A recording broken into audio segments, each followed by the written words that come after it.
আসসালামু আলাইকুম। Web hosting and cPanel টিউটোরিয়ালে আপনাদের সবাইকে স্বাগত জানাচ্ছি। আমি মোহাম্মদ নুরুল হোসাইন। আজকের টিউটোরিয়ালে আমি দেখাবো কিভাবে আপনারা আপনাদের ওয়েবসাইটকে লাইভ সার্ভারে হোস্ট করতে পারেন এবং কিভাবে সিপ্যানেল ব্যবহার করতে পারেন। তো অনেকেই হয়তো জানেন না, তাই আমি একদম বেসিক থেকে শুরু করছি। আসলে ওয়েব হোস্টিংটা কি এবং ওয়েব ডিজাইনিংটা কি, এটা সম্পর্কে অনেকেই এই পার্থক্যটা বুঝেন। যারা বুঝেন না তাদের জন্য আমি এক কথায় বলছি যে ওয়েব ডিজাইন হচ্ছে আমি একটি ওয়েবসাইট কে ডিজাইন করছি সেখানে, আর ওয়েব হোস্টিংটা হচ্ছে যে আমার সেই ডিজাইনকৃত ওয়েবসাইট, আমার সেই ডিজাইনকৃত যে ডকুমেন্টস, যে ফাইল গুলো, সেগুলো যেখানে জমা করব সেটি হচ্ছে আমার ওয়েব হোস্টিং।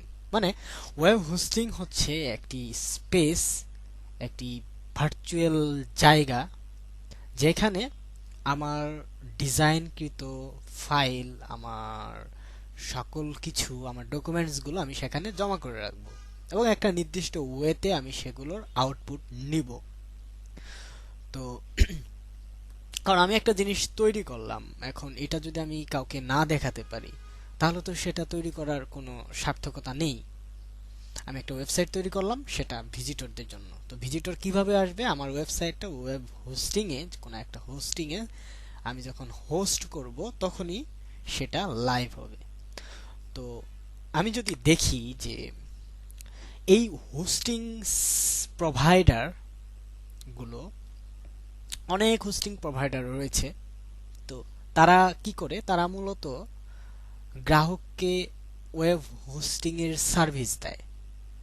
আপনি আপনার ওয়েবসাইটকে তাদের সার্ভারে রাখছেন।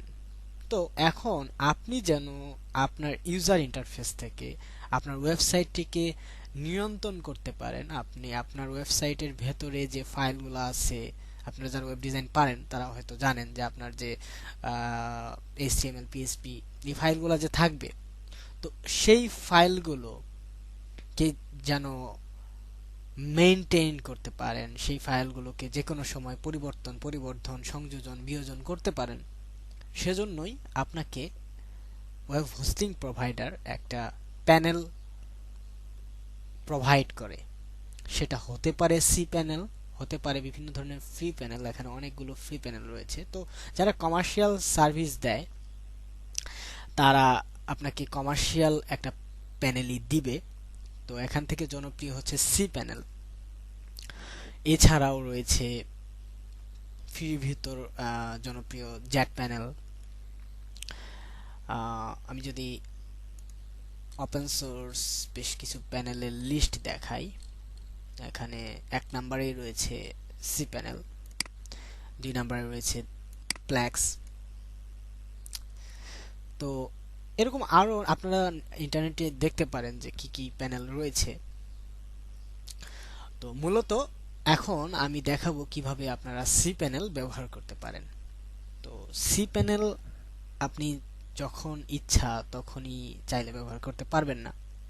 এজন্য আপনাকে একটি হোস্টিং ক্রয় করতে হবে যে কোনো ওয়েব হোস্টিং প্রোভাইডারের কাছে। তারা আপনাকে একটি ইউআরএল দেবে। সেটি কি রকম আমি দেখাচ্ছি। সাপোজ আমি আমার ওয়েবসাইটের সি প্যানেলে ঢুকছি।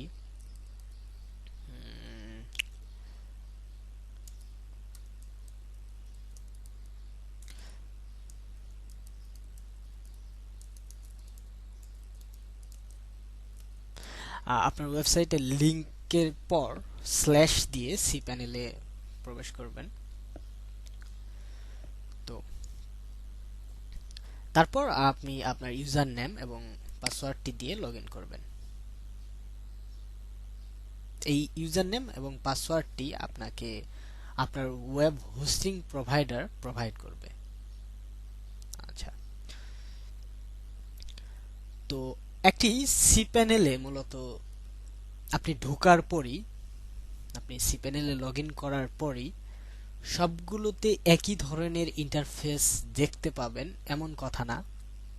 এগুলো উপর নিচে থাকতে পারে, বা আপনিও এগুলোকে ড্র্যাগ অ্যান্ড ড্রপ করে এই যে অপশনগুলো দেখতেছেন সেগুলোকে মুভ করে রাখতে পারেন। আর এই যে অপশনগুলো আপনারা দেখতে পাচ্ছেন, বিভিন্ন ধরনের ফিচার, এগুলো অনেক সময় আপনাকে কনফিউজ করে। তো এখান থেকে যে অপশনগুলো, যে ফিচারগুলো আপনার ব্যবহার করতে হবে প্রতিনিয়ত, সেটি আমি দেখিয়ে দিচ্ছি। আচ্ছা, এখন আপনি আপনার হোস্টিং এ প্রবেশ করলেন। এখন কিভাবে আপনি আপনার ডোমেইনকে অ্যাড করবেন? আপনি যদি নতুন কোনো ডোমেইন যুক্ত করতে চান, তাহলে আমি ডোমেইনটাকে এখন টপে নিয়ে যাচ্ছি। আচ্ছা, তো এখানে add on domain, park domain, redirect এবং সাবডোমেইন, এই চারটা জিনিস আপনারা এখানে দেখতে পাচ্ছেন। এখানে সাবডোমেইনটা কি? সাবডোমেইনটা হচ্ছে যে, সাপোজ আমার ওয়েবসাইটের লিংক হচ্ছে freelancingcare.com। ওকে, এখন আমি চাচ্ছি যে আমি একটা লিংক চাচ্ছি যে m.freelancingcare.com বা wap.freelancingcare.com, এবং এই লিংকটা বা এই সাবডোমেইনটা, ডোমেইনের মূল ডোমেইন হচ্ছে freelancingcare.com, সাবডোমেইনটা হচ্ছে m.freelancingcare.com বা wap.freelancingcare.com, বা আপনার নাম দিয়ে যে কোনো নামে একটি সাবডোমেইন আপনি চাচ্ছেন। এখন সাপোজ আপনি মনে করেন যে আপনি একটা ওয়েবসাইট করলেন, ওয়েবসাইটের একটা মোবাইল ভার্সন থাকবে, যেমন ফেসবুকে আমরা দেখতে পারি যে facebook.com, আবার যদি আমি মোবাইল দিয়ে প্রবেশ করি তাহলে দেখাচ্ছে যে m.facebook.com। তো এটা কেন হচ্ছে? এটা m.facebook.com নামে একটি সাবডোমেইন ক্রিয়েট করা আছে, এবং মোবাইল ইউজাররা যখন প্রবেশ করে তখন অটোমেটিক্যালি রিডাইরেক্ট হয়ে যায় সেই সাবডোমেইনে।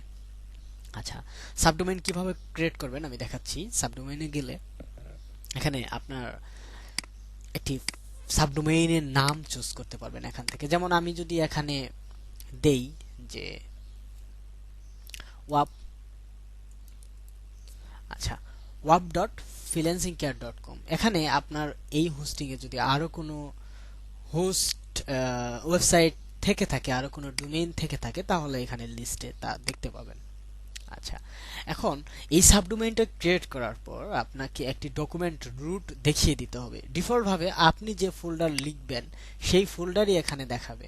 আপনি যদি চান না আমি ওয়াপ নামে ফোল্ডারের ভেতরে এই সাবডোমেইনটা করব না, আমি অন্য ফোল্ডারে আমার ফাইলগুলো রাখবো, তাহলে সেক্ষেত্রে এখানে নামটা পরিবর্তন করে ক্রিয়েট করে দিবেন। আচ্ছা, যেমন এখানে আমি দেখতে পাচ্ছি যে আমার এখানে টোটাল 3টা সাবডোমেইন ক্রিয়েট করা আছে। androidcare.freelancingcare.com, এটা আমার androidcare.com এ নামে একটি ফোল্ডার রয়েছে public.html এ, public_html এ, তো সেখানে এই ফাইলগুলো আছে এরকম। আচ্ছা, তো আশা করি সাবডোমেইনের ব্যাপারটা আপনাদের ক্লিয়ার হয়েছে। আমি আবারও হোমে যাচ্ছি, এবং হোম থেকে আমি এবার দেখাচ্ছি add on domain. Add on ডোমেইনটা কি? অ্যাড অন ডোমেইনটা হচ্ছে যে আপনি যদি চান যে আপনার এই হোস্টিং এ যদি মাল্টিপল ডোমেইন অ্যাড করার সুযোগ আপনার থেকে থাকে, আপনাকে আপনার হোস্টিং প্রোভাইডার যদি সেই সুযোগ দেয়, তাহলে আপনি অতিরিক্ত আরো ডোমেইন সেই হোস্টিং এ যুক্ত করতে পারবেন। তার মানে আপনার ডোমেইন হতে পারে অনেকগুলো, কিন্তু হোস্টিং একটি। তার মানে একটি হোস্টিং এর ভেতরেই আপনার বিভিন্ন ওয়েবসাইট গুলো, আপনার ক্রয়কৃত ডোমেইন গুলো সেখানে যুক্ত করে রাখতে পারবেন। যেমন এখানে আমাকে আমার হোস্টিং প্রোভাইডার 3টি অ্যাড অন ডোমেইন ফিচার দিয়েছে, আমি 3টি যুক্ত করে ফেলছি। এ কারণে আমি নতুন কোনো ডোমেইন যুক্ত করার অপশন পাচ্ছি না। তো আমি যদি এখন কোনো একটি রিমুভ করে আবারও ট্রাই করি তাহলে করতে পারবো। তো এটা একটা আমাকে আবার ঝামেলা পোহাতে হবে, এই কারণে আমি সেটা করছি না। তো আপনারা আশা করি এটা বুঝতে পারবেন, সাবডোমেইনের মতোই বিষয়টা অনেকটা। আচ্ছা, এবার যাচ্ছি পার্ক ডোমেইনে। পার্ক ডোমেইন হচ্ছে যে আপনি আপনার এই হোস্টিং এ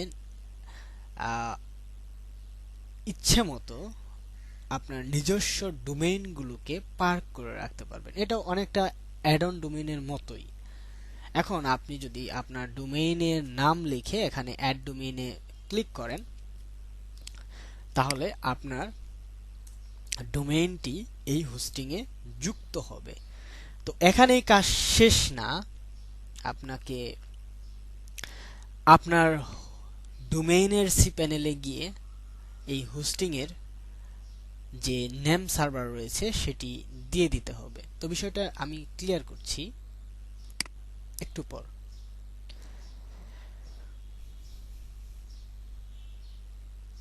আচ্ছা, এরপর আসা যাক রিডাইরেক্টের বিষয়ে। আপনি যদি রিডাইরেক্টে ক্লিক করেন, এখানে আমি আমার ডোমেইনটি সিলেক্ট করলাম, বা আমি যদি চাই যে ডোমেইনের একটি রুট, যেমন সাপোজ financingcare.com/video, সাপোজ এটা একটা ভিডিও, সেখানে অনেকগুলো ভিডিও রয়েছে, আমি সেই লিংকে ক্লিক করলে আমার ভিজিটরকে অন্য একটি ওয়েবসাইটে মুভ করে দিতে চাই। তার মানে আমার ইউজারকে আমার ওয়েবসাইট থেকে মুভ করে অন্য একটি ওয়েবসাইটে নিয়ে যেতে চাই, তাহলে এই ফিচারটি আপনারা ব্যবহার করবেন। এটা যদি হয় সাময়িক তাহলে টেম্পোরারি সিলেক্ট করবেন, আর যদি চান যে পার্মানেন্ট তাহলে 301। ওকে, আমি আর বেশি সময় নিচ্ছি না, এটি একদমই সিম্পল। আপনি যদি এই সংক্রান্ত কোনো সমস্যায় পড়েন, add on domain, park domain, redirect, তাহলে নির্দ্বিধায় আপনি আপনার হোস্টিং প্রোভাইডারের সাথে কথা বলতে পারেন, তারা আপনাকে সাহায্য করবে। আচ্ছা, এরপর যে প্রেফারেন্স রয়েছে, এটা আসলে মূলত এখানে একটা জিনিসই দরকারি, সেটি হচ্ছে চেঞ্জ পাসওয়ার্ড। আপনি আপনার হোস্টিং এর যে পাসওয়ার্ড সেটি পরিবর্তন করার ক্ষেত্রে এটি ব্যবহার করবেন। আচ্ছা, এরপর চলে আসি ফাইলসে। এখান থেকে ফাইল ম্যানেজার, এটি সবগুলো সি প্যানেলেই থাকবে। তো ফাইল ম্যানেজারে ক্লিক করার পর আপনি এই ফোল্ডারগুলো ডিফল্ট ভাবে দেখতে পাবেন। সেখান থেকে পাবলিক আন্ডারস্কোর এইচটিএমএল এটাতে ক্লিক করবেন। ক্লিক করার পর আপনার এইখানে কোনো ফাইল থাকবে না। তো যেহেতু এখানে কোনো ফাইল থাকবে না, তাই আপনি যদি চান যে আপনার ফাইলগুলো আপনার ডিজাইনকৃত ওয়েবসাইটটিকে এখানে দেখাবেন, তো সেক্ষেত্রে শুধুমাত্র আপলোডে ক্লিক করুন, তারপর আপনার ফাইলটি আপলোড করুন। তো এটি অত্যন্ত সহজ বিষয়। আপনি চাইলে জিপ ফাইলকেও আপলোড করে, আপনি যখন এভাবে ক্লিক করবেন তো নিচে দেখাবে আপলোড হচ্ছে এবং সেটার স্পিড দেখতে পাবেন। আমি যদি না করতে চাই তাহলে আমি কেটে দিতে পারি। তো এখানে আপলোড যখন করবেন আপনি জিপ ফাইল, আমি জিপ ফাইলের কথা বলতেছিলাম, যে আপনি চাইলে জিপ ফাইল আপলোড করতে পারেন এবং আপলোড করার পর সেই জিপ ফাইলটিকে এক্সট্রাক্ট করতে পারেন আপনি চাইলে যে কোনো সময়। তো সাপোজ এটাকে আমি এক্সট্রাক্ট করব, আমি এখানে এক্সট্রাক্ট দিলেই আমার এটার ভিতরে যে ফাইলগুলো রয়েছে সেটি এখানে এক্সট্রাক্ট হবে। আর যদি ডিলিট করতে চান, এখানে সিম্পলি ডিলিট প্রেস করে ডিলিট করতে পারেন। আপনি কোনো ফাইল ডিলিট করতে চাইলে খুব সহজেই ডিলিট চেপে বা কিবোর্ডের ডিলিট কি চেপে ডিলিট করতে পারেন। আচ্ছা, তো এরপর আসি যে আপনি এই হোস্টিং এর ভেতর থেকে কিভাবে ফাইলগুলোকে নিয়ে কাজ করতে পারেন। সাপোজ এটা একটা ফাইল, এখান থেকে আমি একটা HTML ফাইল দেখাই।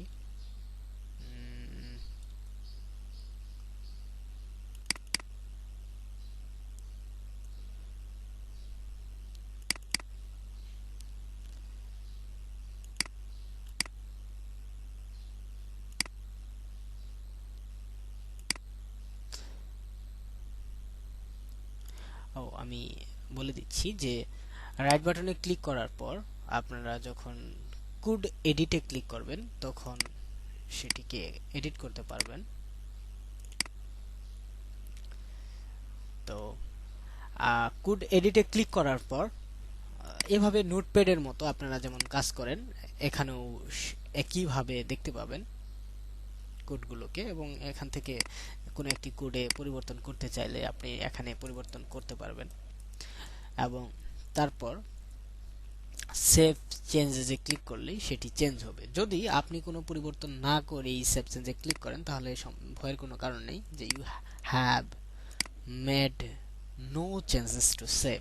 যেমন আমি এমন কিছু করিনি যেটি সেভ করার মতো রাখে, যেমন আমি এখানে একটা স্পেস দিলাম, দুটো স্পেস দিলাম, এখন যদি সেভ করি আমার এটা সেভ হচ্ছে।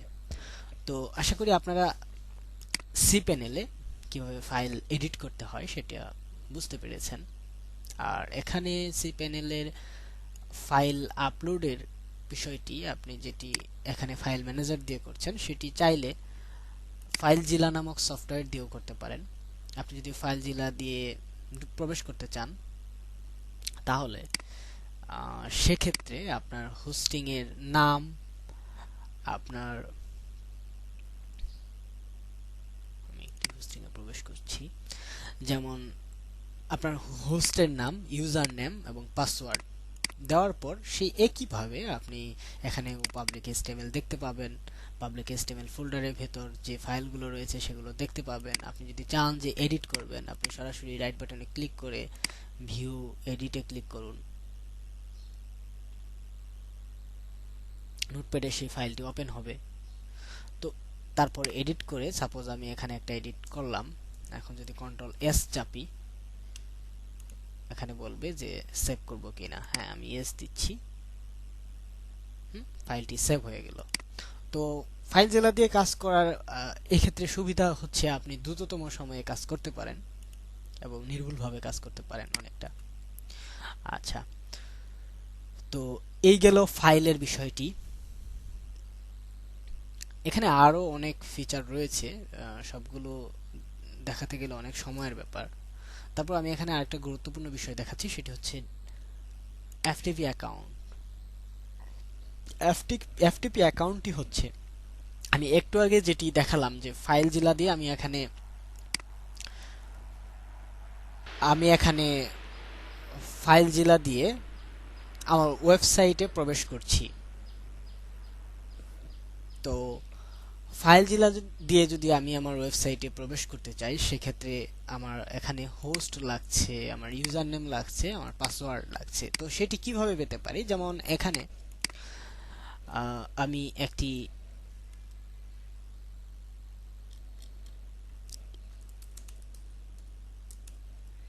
নাম দিলাম, আমার লগইন হচ্ছে nurullah@freelancingcare.com, আমি একটি পাসওয়ার্ড দিলাম 12345, আমি আবারও সেটি লিখলাম 12345।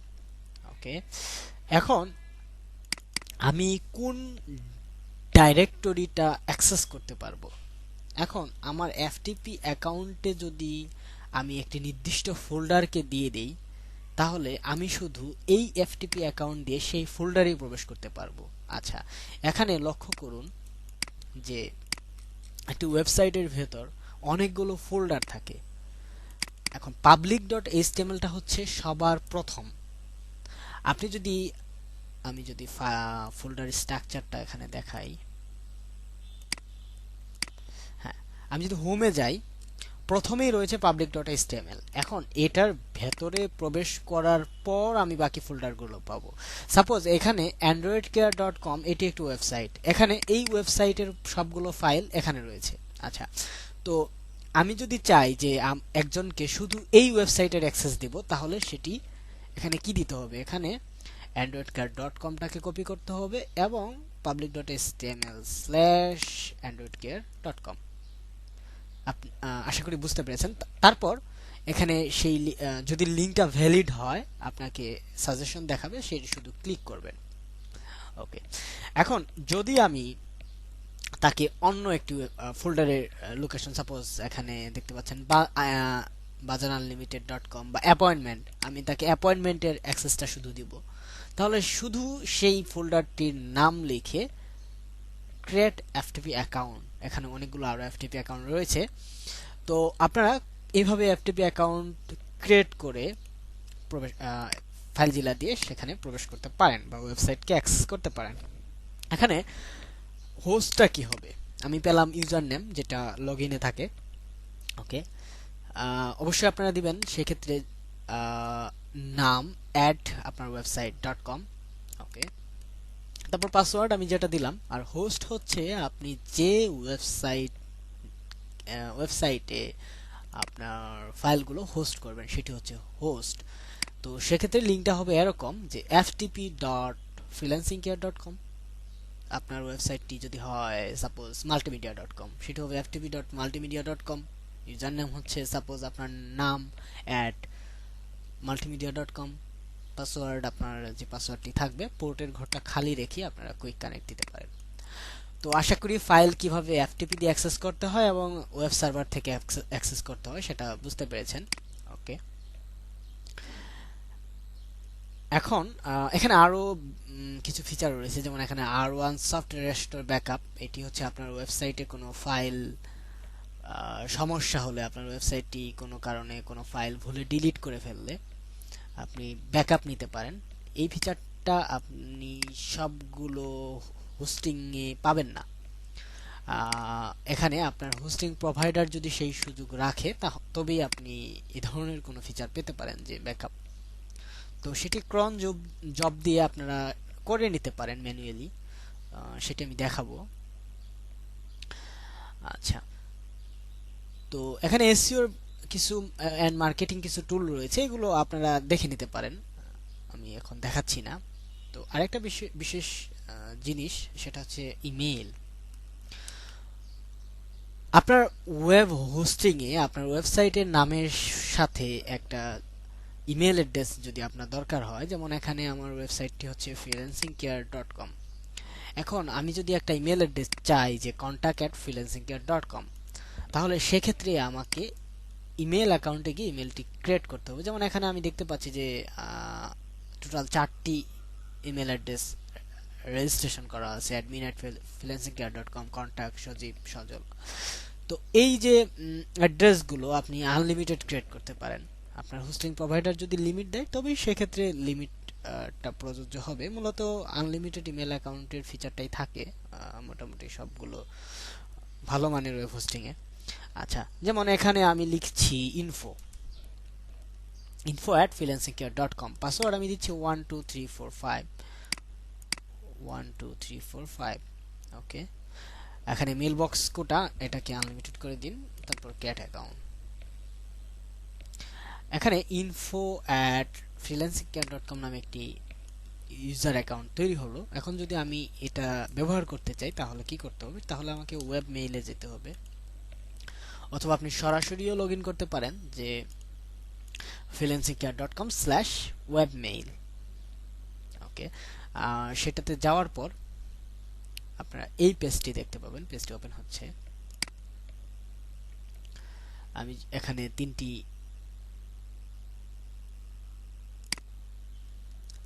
মেইল ওপেন করার আমি আবারও দেখতেছি।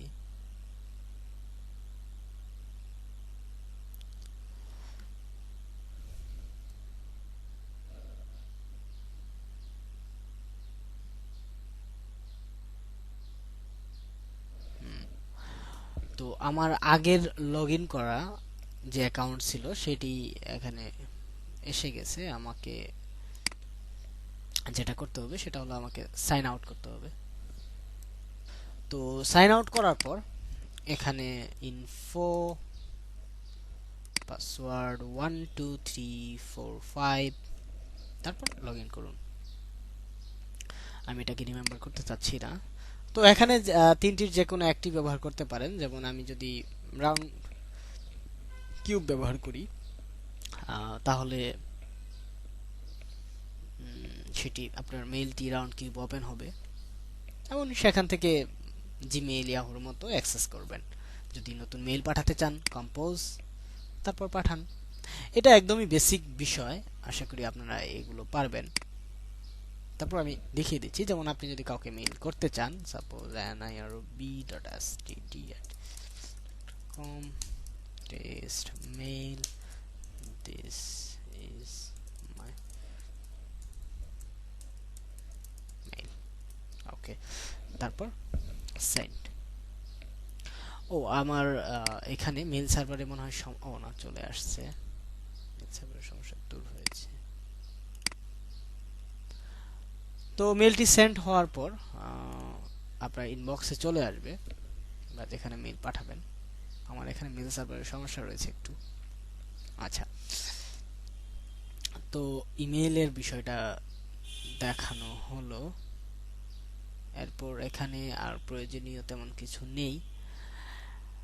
স্ট্যাটস অ্যান্ড লগস, এটা খুব একটা গুরুত্বপূর্ণ বিষয়, যে আপনি আপনার ওয়েবসাইটে কি পরিমাণ ভিজিটর পাচ্ছেন সেটি অ্যানালাইসিস যদি করতে চান, সেক্ষেত্রে অ্যাওস্ট্যাটস নামে একটি ফিচার রয়েছে, যেটাকে বলা যায় এডব্লিউ স্ট্যাটস। ওকে, আমি বলি এওস্ট্যাটস। ওকে, তো সেখানে গিয়ে আমি আমার ওয়েবসাইটটাকে যদি দেখি, এখানে একটা স্ট্যাটস দেখতে পাবো, কোন দেশ থেকে কি পরিমাণ ভিজিটর আপনি পাচ্ছেন সেটা একটা লিস্ট পাবেন। কি কি কিওয়ার্ড সার্চ করে আপনার ওয়েবসাইটে ভিজিটর আসছে সেটি এখানে কিওয়ার্ড সেকশনে পাবেন। যেমন এখানে দেখতে পাচ্ছি অল বাংলা ভিডিও টিউটোরিয়াল, এটি লিখে একজন সার্চ করেছিল, ভিডিও বানান ভুল এবং দেখতে পাচ্ছি আমার ওয়েবসাইটে ফায়ারফক্স ইউজার বেশি। তো এই ব্রাউজারগুলো আপনি যদি দেখতে পারেন, তাহলে সেই ব্রাউজার কম্পিটিটেবল কিনা আপনার ওয়েবসাইট সেটি মাথায় রাখতে হবে। যেমন যদি আমি দেখি যে ইন্টারনেট এক্সপ্লোরার ব্রাউজার আমার ওয়েবসাইটে বেশি হিট করছে, কিন্তু আমার ওয়েবসাইটে ইন্টারনেট এক্সপ্লোরারে ঠিকমতো দেখাই যায় না, ওয়েবসাইটে কন্টেন্ট ভেঙে যায়, তাহলে সেক্ষেত্রে অবশ্যই আপনার ওয়েবসাইটে ভিজিটর কমে যাবে, এটাই স্বাভাবিক। বা আপনি আশানুরূপ ফিডব্যাক ফলাফল পাবেন না আপনার ওয়েবসাইট থেকে। তো সেক্ষেত্রে আপনার ওয়েবসাইটে পরিবর্তন আনা লাগতে পারে। তো এজন্য ব্রাউজার ইনফরমেশনগুলো খুব দরকারি। আপনার ওয়েবসাইটে গুগল বট এসে কতক্ষণ থাকছে সেই বিষয়গুলো এখানে দেখতে পাবেন, কি কি বট আসছে এবং ভিজিটর ডিউরেশনে এখানে দেখতে পাবেন যে আপনার ওয়েবসাইটে কি পরিমাণ ভিজিটর কি পরিমাণ সময় দিচ্ছে। যেমন আমি দেখতে পাচ্ছি যে একজন ভিজিটর এখানে অনেকক্ষণ সময় দিচ্ছে এবং 30 সেকেন্ডের কম সময় দিচ্ছে অনেক বেশি ভিজিটর, তার মানে আমার ওয়েবসাইটে ভিজিটর ড্রপ করছে। তো এই বিষয়গুলো এখান থেকে দেখতে পারেন। এখানে কন্ট্রোলিং এর কিছু নেই, এখানে শুধু আপনি আপনার স্ট্যাটিস্টিক্স গুলো দেখতে পারবেন। ওকে, এরপর আপনি যদি চান যে এখানে আরো স্ট্যাটস অ্যাপ্লিকেশন রয়েছে, তো আমি এডব্লিউ স্ট্যাটস যেটা সেটাই ব্যবহার করি সব সময়।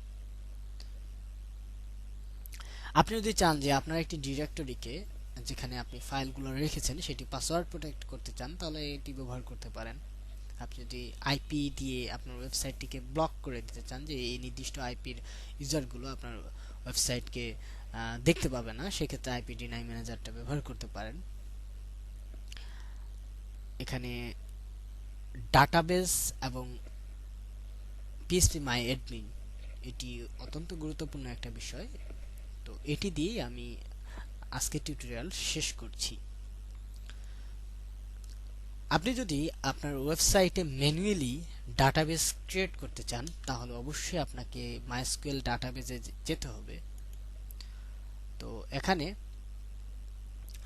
ডাটাবেস আমার কিছু ক্রিয়েট করা আছে, নিরাপত্তাজনিত কারণে আমি সেই ডাটাবেসগুলোর নাম দেখাতে চাচ্ছি না। তো আপনি যদি নতুন কোনো ডাটাবেস ক্রিয়েট করতে চান, তাহলে সেক্ষেত্রে ডাটাবেসের নাম দিন, ক্রিয়েট সিলেক্ট করুন। তারপর আপনি ডাটাবেসটি ক্রিয়েট করার পর আপনার ডাটাবেসের নামটি এই লিস্টে পাবেন। এবং আপনাকে একটি ইউজার ক্রিয়েট করতে হবে। একটু স্ক্রল করে নিচে যাওয়ার পর সেখানে ইউজার নেমটি লিখবেন, একটি পাসওয়ার্ড দিবেন। এরপর প্রথমে ডাটাবেস ক্রিয়েট করলেন, তারপর ইউজার ক্রিয়েট করলেন, মাইস্কুয়েল ইউজার। সেই ইউজারকে আপনার ডাটাবেস অ্যাক্সেস দিতে হবে। সেটি কি রকম? সেটি হচ্ছে, যেমন সাপোজ আমি এই ইউজারকে আমার এই ডাটাবেসের সাথে যুক্ত করতে যাচ্ছি। আপনি এখানে ক্লিক করার পর আরো মেনু আসবে, সেখান থেকে খুব সহজেই কোন ইউজার কোন ডাটাবেসটাকে অ্যাক্সেস করতে পারে সেটি নিয়ন্ত্রণ করে দিতে পারেন। তারপর এডে ক্লিক করার পর আপনি একটা অপশন দেখতে পাবেন, একটি পেজ দেখতে পাবেন। এখানে সবগুলোই চেকমার্ক দেওয়া আছে। তো আপনি যদি চান যে আপনার এই ইউজার শুধু কোনো কিছু অ্যাক্সেস করতে পারবে কিন্তু ডিলিট করতে পারবে না, তাহলে এখানে ড্রপটা উঠিয়ে দিবেন। এটি কেন জরুরি বা এটি কেন হেল্পফুল সেটি আমি বলছি। যে ড্রপটা যদি আপনার আনচেক থাকে, সাপোজ মনে করেন যে আপনার ওয়েবসাইটে হ্যাকারের আক্রমণের কারণে ওয়েবসাইটটি হ্যাকড হয়ে গেছে। তো আপনি যদি সাপোজ হ্যাকার আপনার ডাটাবেসটাকে নিয়ন্ত্রণে নিয়েছে, আপনার ইউজার নেমটা সে অ্যাক্সেস করতে পারছে। এখন আপনার সেই ইউজারের জন্য যদি এখানে ড্রপ দেওয়া না থাকে বা দেওয়া, হ্যাঁ, এটা যদি আনচেক অবস্থায় থাকে, তাহলে সে কিন্তু কোনো কিছু মুছে ফেলতে পারবে না আপনার ডাটাবেস থেকে। তার মানে সে শুধু আপনার ডাটাবেসকে এক্সিকিউট করতে পারবে, ডাটাবেসটাকে রিড করতে পারবে, কিন্তু ডিলিট করতে পারবে না। ও সরি, আমি ভুল বলেছি, সেটি হচ্ছে ডিলিট। তো সে আপনার ডাটাবেসের যে জিনিসগুলো থাকবে সেগুলো ড্রপ এবং ডিলিট করতে পারবে না। এজন্য আপনি দুটোই আনচেক দিয়ে রাখতে পারেন। তো এই ক্ষেত্রে আপনিও সমস্যায় পড়তে পারেন। অনেক সময় যদি কোনো কিছু মুছতে হয় সেটি মুছতে পারবেন না। আর যদি একেবারে সিপ্যানেল হ্যাক হয় তাহলে তো আর কিছু করার নেই। তো আশা করি আপনারা ডাটাবেস ক্রিয়েট করে, ডাটাবেস ইউজার ক্রিয়েট করে, ইউজারের সাথে ডাটাবেসের যে কানেকশন এবং ডাটাবেজে ইউজার কি কি কাজ করতে পারবে সেটি নিয়ন্ত্রণ করতে পারবেন।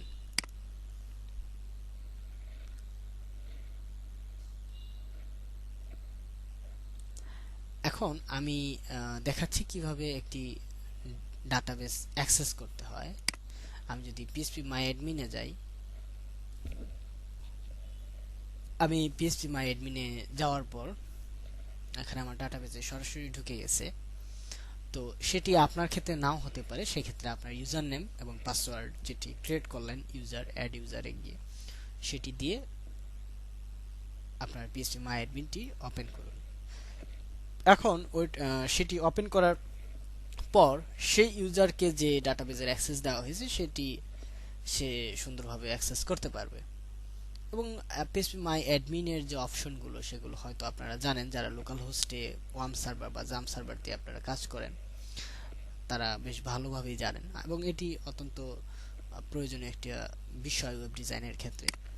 আশা করি বিষয়গুলো আপনারা জানেন এবং সেটি ধরেই আমি এ বিষয়ে আর কিছু বলছি না। আমি শুধু সি প্যানেলের ক্ষেত্রে কিভাবে আপনারা ব্যবহার করবেন সেটি দেখালাম। তো আমি আরেকটা বিষয় এখানে গুরুত্বপূর্ণ সেটিও দেখাচ্ছি। সেটি হচ্ছে যে অটো ইনস্টলার।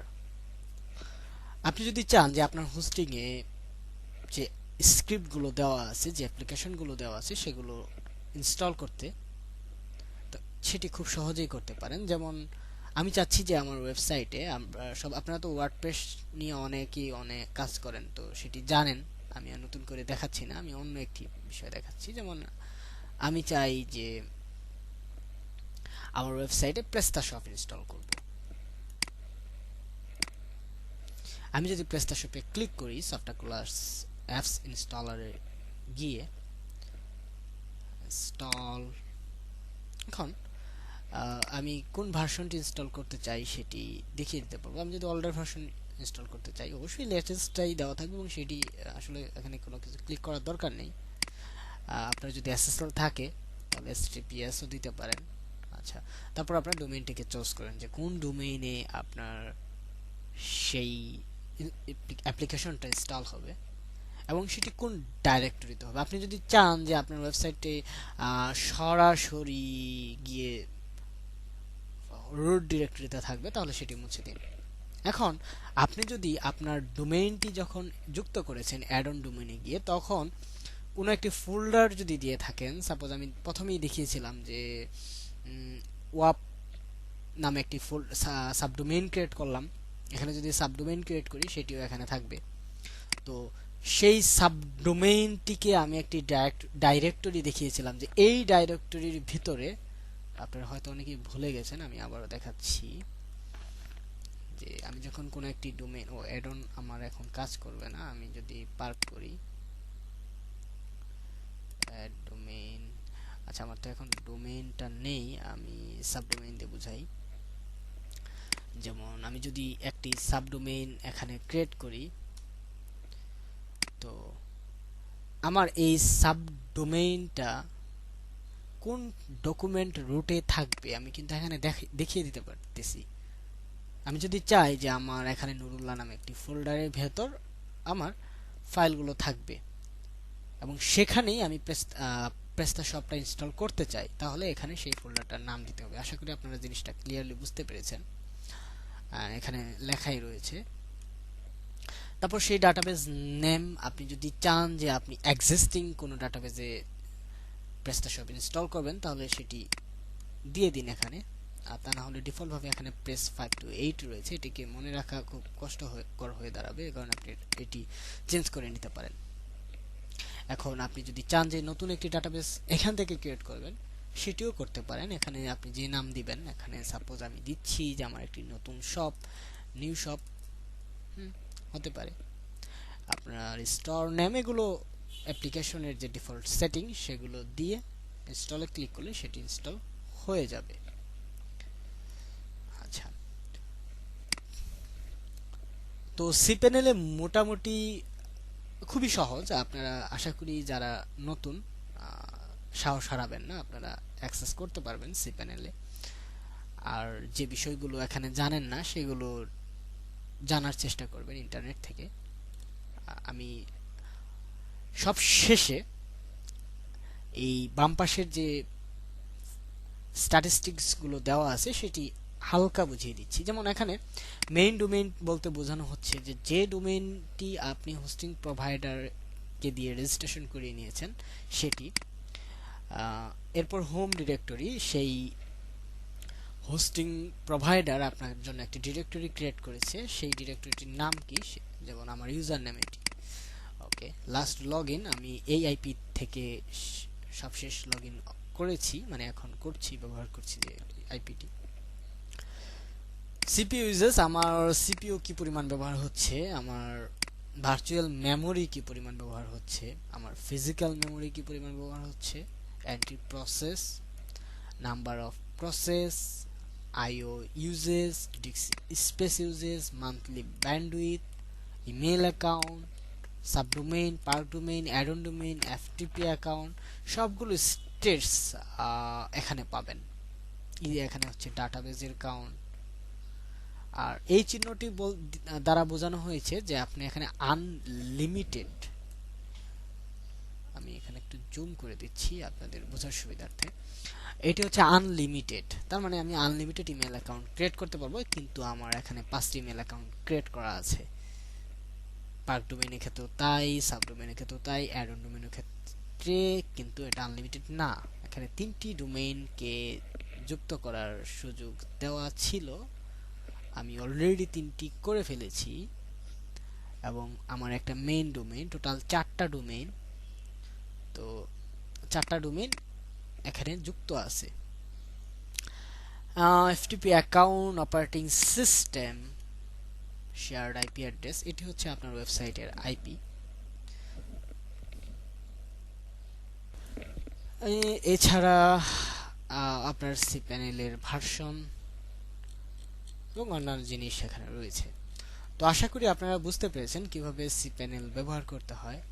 সি প্যানেল সংক্রান্ত আর কোনো প্রশ্ন থাকলে আপনারা আমাদের গ্রুপ ফ্রিল্যান্সিং কেয়ার গ্রুপে প্রশ্ন করতে পারেন।